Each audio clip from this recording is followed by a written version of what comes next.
Okay, G'day everybody from hello from up here in Gumbaynggirr country on the mid-north coast of New South Wales. Firstly, I would like to acknowledge the traditional custodians of the land on which we live and work, and we pay our deepest respects to elders past, present and emerging. At Career Tools, we recognise the diverse skill sets and talents of our First Nations peoples, and we aspire to create an inclusive career development platform that celebrates cultural wisdom, nurtures aspirations and supports the journey towards fulfilling careers. Now, thank you so much today for registering today. We have quite a bit to inform you about.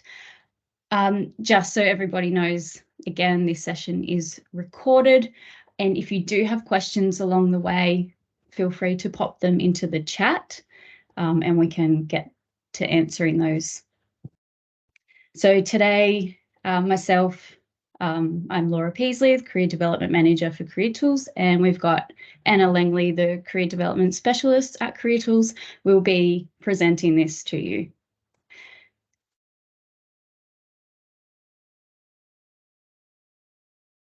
Anna, you're on mute. Thank you. Okay, so as Laura just introduced, I'm Anna, and I'm going to give you an overview of the research, our process, and what we found. And Laura will go into some detail about our recommendations and the ways that Career Tools can help. So, as you know, Career Tools is now part of the Year 13 group, whose mission is to upgrade the school to work transition. And that's also at the heart of the work that we do at Career Tools. So it's from this position that we wanted to produce evidence of your work so that we can advocate for the work that you do, the really important role that you play right at the coalface of students' transitions to life beyond school. Our research involved an online survey of close to 700, I think it was 676 career practitioners from across Australia, representing government, independent and Catholic schools. Now, the data from the young people, including the numbers and the quotes published in the report, come from two Year 13 surveys.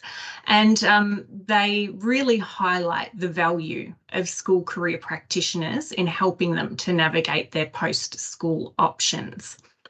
So some of the data comes from the Big Youth Survey, which was conducted by Year 13 on behalf of News Corp in 2022. And some of it also comes from a social media survey that Year 13 conducted by their own means. And so we really wanted to pair those results together to get a holistic picture of the role that careers practitioners play for young people and also how they operate in their school contexts. All right, so look, one of the things that we found was that overwhelmingly schools value their career practitioners and the work that they do, and school career practitioners feel that their work is recognised by their colleagues and their schools. However, you know, a lot of the quotes that we received, career practitioners feel frustrated that while their schools say that they value the role of career education and their particular work, they feel frustrated that their work is often misunderstood at the level of leadership, and that best practice in career development is often confused and generalised as career education.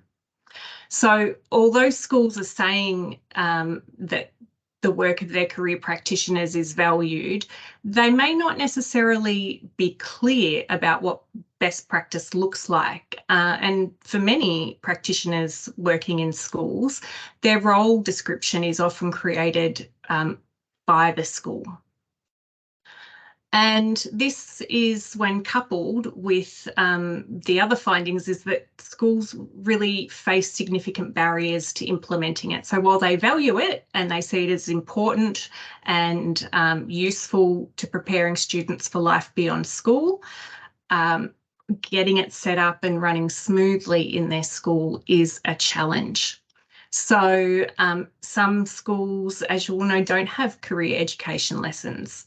And just under a quarter of the practitioners who've responded to our survey don't hold a SEEKR recognised qualification.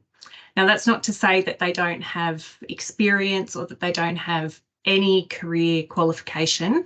Perhaps it may not be one that is currently recognised or endorsed by SEEKR. So I think these quotes or this feedback that came through in the survey really sums up the difficulties that many school career practitioners face. And to make career education meaningful, career practitioners need dedicated curriculum time so that there can be a developmental approach to career education in schools. Okay. Laura, I will pass over to you. Laura will speak to you about our first recommendation that is linked to those findings that I've just spoken about. Thank you, Anna.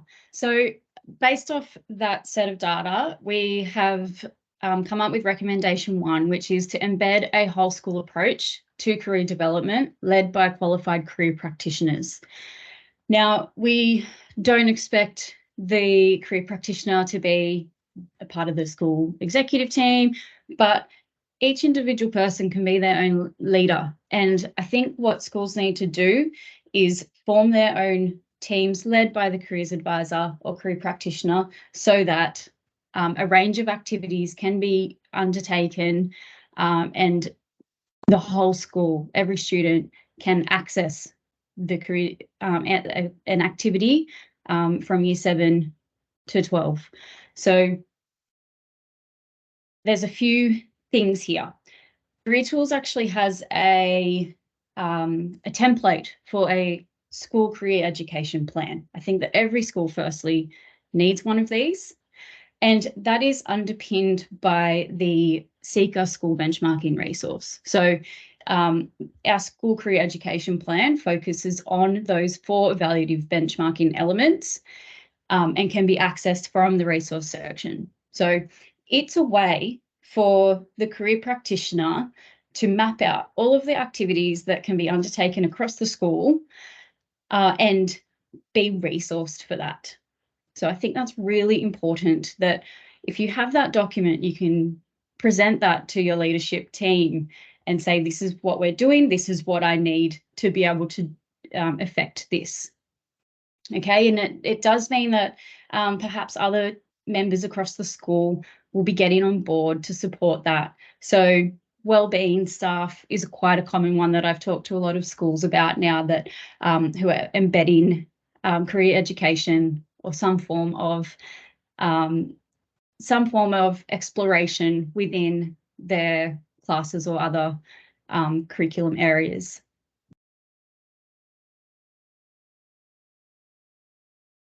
Okay, sorry. Next slide, Anna. Okay, so and if we just take a little step back from that as well, Career Tools does have a number of starting points for you. So I think these items are really solid foundations to make a part of your broader school career education program. So we have a fully customizable careers website. That external site can be accessed by the whole school community, so parents, students, other teachers, and has really powerful communication tools embedded into that. I think that's really important, that parent communication.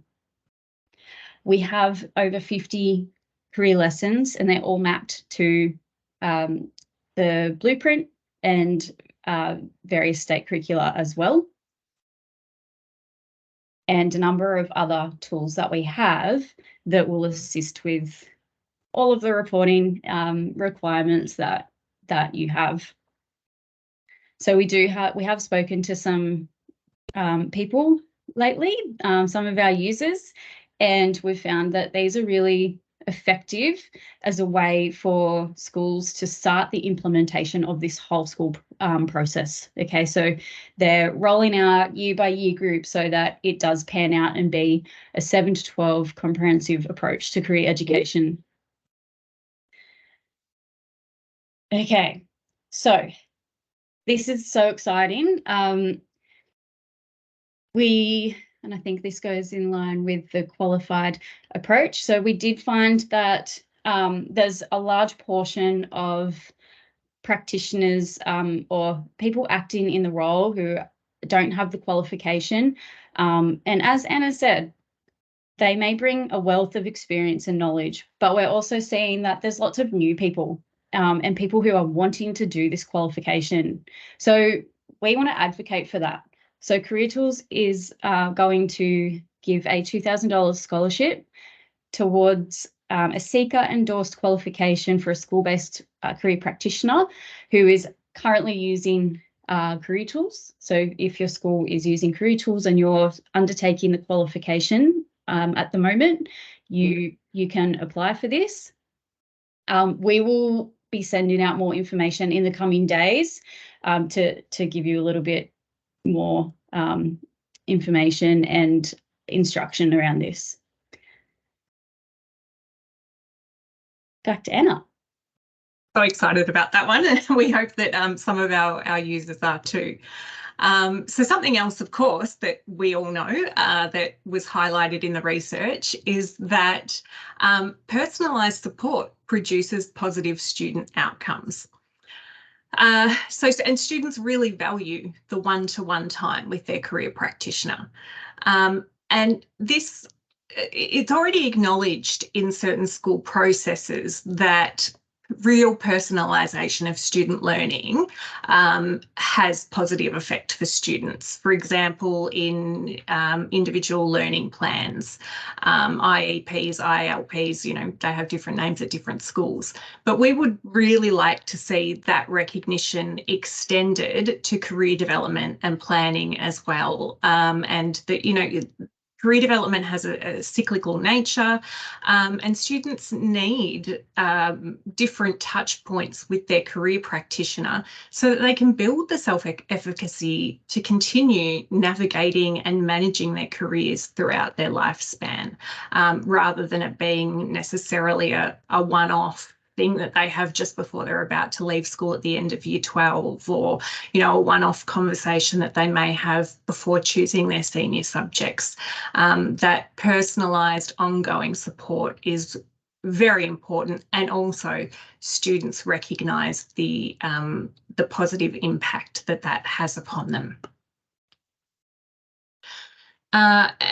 Of course, however, those one-to-one meetings are time-consuming, and if you're working in a context where you may be one practitioner to 560 or more students, it becomes almost impossible, or it is impossible, to provide that kind of attention and tailored support for every single student, or even just for the students who really closely need it. It becomes difficult when you're dealing with such high numbers of students or low practitioner to student ratios. So, you know, time's a finite resource, and it is what school-based practitioners say they most lack.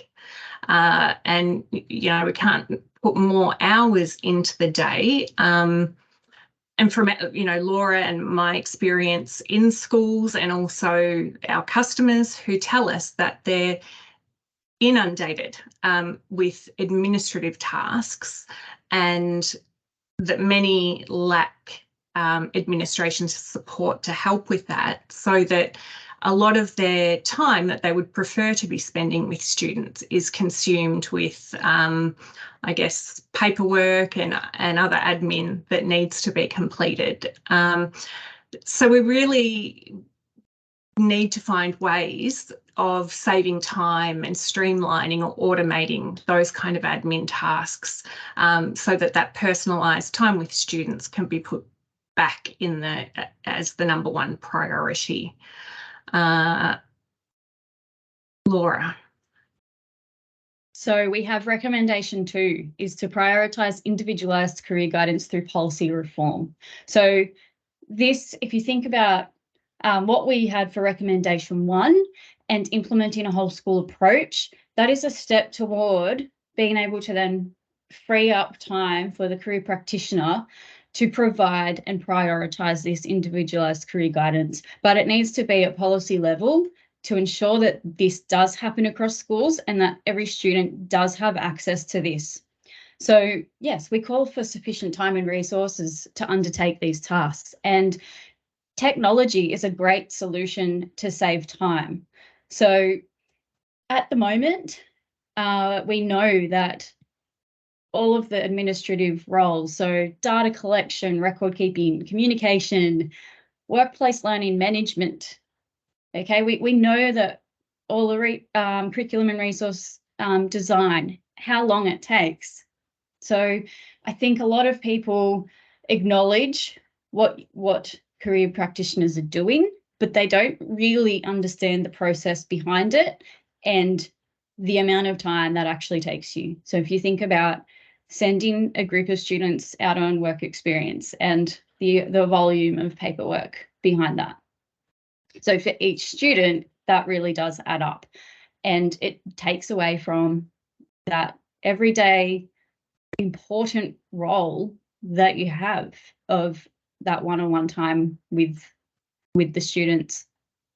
So at the moment, we do have some things that we are using in the platform, and after speaking with some of our career tool champions, we know that we have time-saving features.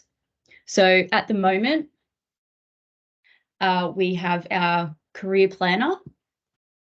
So our career planner reduces the time spent preparing and undertaking the career plan process by 2/3. So everything we're doing is essentially then enabling you to spend more time with the one-on-one. So using the career planner tool and saving at least 1 hour per student in that is unbelievable. And then we've got destination survey. So we know that New South Wales requires that kind of reporting for annual reporting and things like that. We know that Victoria has to do this twice a year. Okay, so imagine saving 95% of that time. Okay, so this is the power of our platform. It's currently what we have. And if we go to the next one, I think is the School Careers website. So just that alone, so this reduces the amount of time compiling resources and distributing information by 97%. Okay, so that's another huge one. And the next one, the appointment booking system. So the current appointment booking system saves over half an hour of work per student booking. So just that whole back and forth, chasing up, missed appointments, it alleviates all of that, therefore bringing you back to that all-important one-on-one time with the students. So these are just some of the time-saving features that we've analysed lately and collaborated on with a number of our users. And of course, Anna and I have been and having that experience from the school setting. So yes, I hope those estimations made sense to you, but we are working on more of those for you as well. Yes, please. And if you happen to strongly agree or even disagree with the time estimations that we've come up with, let us know, because the more people we have letting us know how much time they put into these tasks, then the more accurate our estimations can be, or more reflective of, you know, what's actually happening in your school. So drop it in the chat, send us an email, let us know. And as I'm sure many of you are aware, another finding from the research was that career practitioners are cognizant that there is oftentimes a mismatch between the student, the parent, and perhaps even sometimes what the industry requires, or the pathways that are being set up for students and where the jobs are, or the kind of suitable education pathways for a particular student. So, you know, a student's pathway needs to match their aspirations as well as their skills. And those pathways need to be equally valued and promoted amongst the school community, parents and students, so that students can feel confident and assured with the choices they're making for their post-school options. We find that there is limited recognition of students' strengths beyond their academic achievement in many schools, not in all. Some schools do an amazing job of acknowledging and celebrating their students' strengths and skills in all different forms, shapes and sizes. But generally, as a whole, student achievement is still largely measured by their Year 12 results and their ATAR. And so we would like to see a way for students' broader skills to be formally recognised, and in turn a way for career practitioners to use that information to help match students to what is really going to engage them or suit them or fit for what it is that where their strengths lie. You know, we find that over a third of career practitioners are feeling pressured to push a certain pathway, perhaps because of their school context or the parent or the society's expectations. And that conflict, we believe, you know, that's a very long-term cultural shift that needs to occur, but having some formal way to acknowledge that as equally as valuable as academic strength would be a big step in the right direction. Therefore, recommendation 3 is enhance student confidence by recognising broad skill sets beyond academia.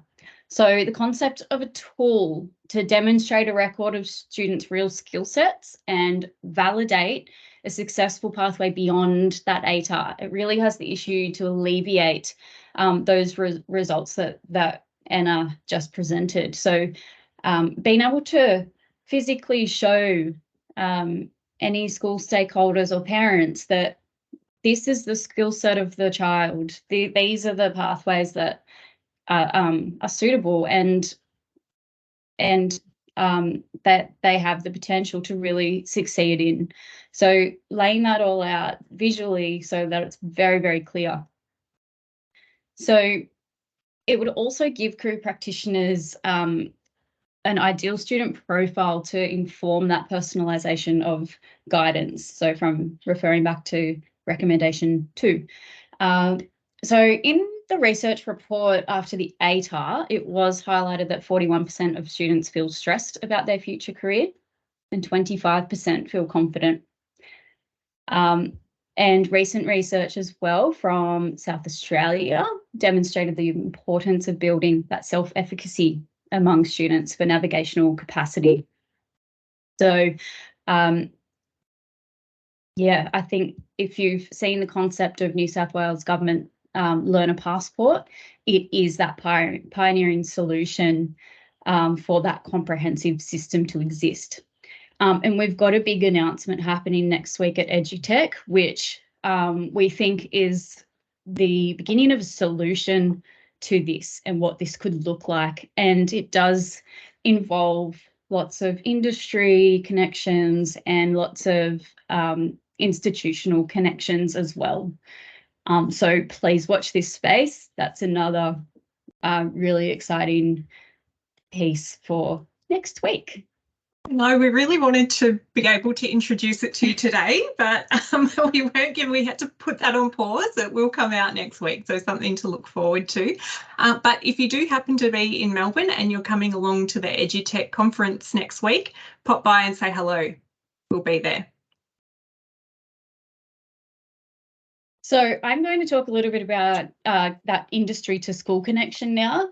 So we all know the impact that parents have, and they have such a big influence on student career decision making. But we're looking at industry now as well. So a couple of months ago, or probably late last year, the announcement was made in regards to Year 13 acquiring career tools and us now being part of Year 13 group. So what this means is so many exciting ventures to come in this space. So we are going to be releasing some industry webinar series soon, and just trying to help in that space as well, because we know how important it is to you, and we know how you feel about industry playing a larger role in schools. Okay, so obviously everyone has their challenges in this space. So we're just here to help connect that, because we now have the capacity and resources to do so, which is quite exciting. And if you go to the next slide for me, Anna, we know how successful and impactful that connection is for students. So you can see from these quotes, all of the positive outcomes that can be had from that industry connection if we can all work together to achieve that. But we also know how difficult it can be to forge those relationships. I mean, in some contexts, you know, depending on your region as well, if you're in a small country school, perhaps it's easier than in a large metro school, but then you have more opportunities and more options open. That plays a huge role in the kind of relationships you're able to forge with industry. And so I think in being able to bring you some industry webinars that are short, sharp and directed at students, it's just a helping hand while you, and especially for new practitioners who are still trying to build those things. I mean, after 37 years, that's a lot of relationship building time. But if you've just stepped into the role and you're starting from scratch, you need a leg up in any kind of connections that you can make. Yeah, thanks, Laura. Oh, okay, is this the good news? So despite the many and what can often feel like insurmountable challenges that you face in a school context, overwhelmingly, school career practitioners really feel like they're making a difference and are generally satisfied with their role and the impact that they're having. So that's, again, just underscores the fact that people in careers in schools are working from a place of caring, working from their heart, working from a genuine best interest for the students. And without that, without those kind of core personal values underlying your work, the positive effects on students would be far less noticeable.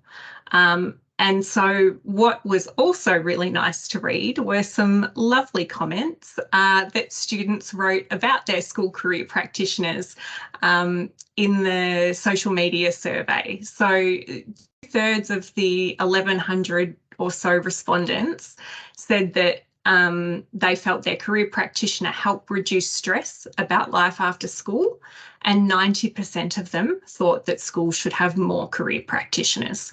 And they said things like, I had a great experience, she had so much info and made me feel okay about not knowing.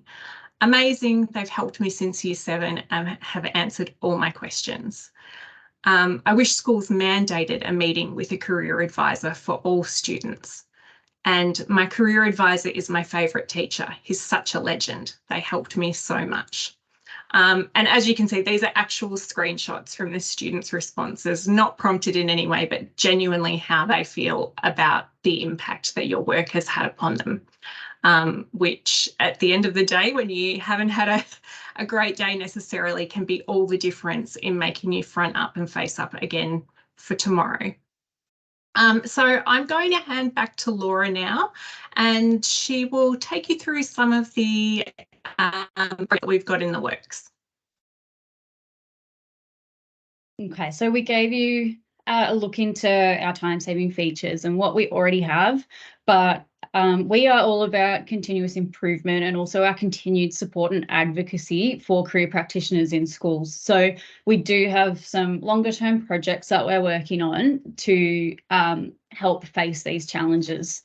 And they are all based around productivity, bringing tech into the picture so that you can spend more one-on-one time with your students. So we do have our appointments booking calendar currently able to integrate with Google Calendar and Outlook. We're going to be making some improvements around what those look like. And the student interactions as well. There's some little surprises coming in that area, and that just helps toward your record keeping and the ease. We're trying to make it easy for you to do that. We are redoing our dashboard, which is going to enhance, I suppose, what your day is going to look like, and if you do have appointments and things booked in, and just the general look and feel and the user experience. So we've done lots of user testing around lots of our features, which will go into improvement mode and make more time saving for your benefit. This last one here I'm really excited about, and I think I'll just give like a bit of a summarized version. So the work experience management is going to be similar to another add-on module, but it's going to be so streamlining. It's automated the whole process of paperwork and sending paperwork to the student, to the employer, to the parent. So that will all be automated and inbuilt to the platform. We're at the moment, we've got the designs, and our development team will be working on that over the next few weeks. Hopefully we can have something to, hopefully by the end of the term, we can give you a sneak peek. That would be the ideal, I think. So it makes me want to go back into a school just to use it and to see how much easier it is than doing everything manually. Yeah, very exciting. So thank you for the thumbs up and the applause that we saw in the chat there. We're really excited for this one. Yeah. Okay, and on our final note, we want to again thank you for your participation, not only for attending today's webinar, but also if you were a respondent in our survey that contributed toward this research. What we do have now is the power to take this to governments, and we can actually try and make some change for you as well in that space. So yeah, that's really, I think, a part of the role that Anna and I are passionate about. If you would like to download a copy of the report, there is a QR code there you can scan. I think someone just asked for a link. I'm not sure if Maisie, you could pop a link into that.